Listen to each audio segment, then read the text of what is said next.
Orang jamai gitu boleh kata kena belakang. Budak pika baru jare-jare kena pokok. Acu tengok dalam buku awewe, nama bergapo orang panggil tu nama bergapo.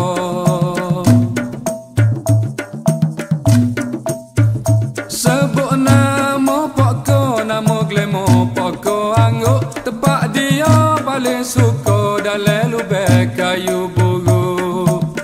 Anak pokok, ibu pokok, pokok juga orang sebut. Sampai itulah kurang bakar, manusia ni masih muluk. Masih muluk manusia tidak serupa air laut. Dia tawa serupa tulah kalau sebut karuk-karuk. Hangguk pokok hangguk, memang gana patah. Tubik kau celah sabuk, salah jumpa ngorang lato. Mula habis ku tak sebut dah lawe. Rima gajah sebut habis we rima gajah. Orang jamai itu boleh kata kena belakang. Budak pika baru jare-jare kena pokok. Kalau tengok dalam buku adik we, macam dinosaur gak nak serupa dengan dinosaur.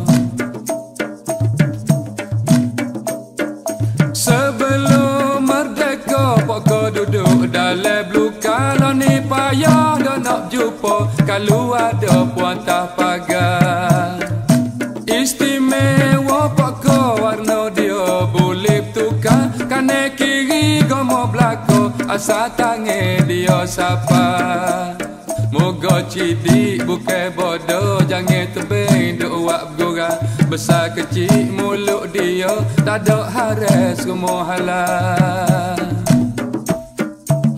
Hangguk pokok hangguk, hangguk dia tu ada makna. Tunjuk piti tunjuk dalam poket tebal tumo. Jangan tebem gaduh masuk bingak we. Kawe demo bingak sikit we kawe demo.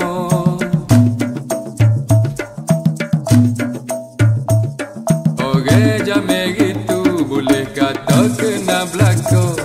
Budak pika baru jare-jare kena pokok. Acu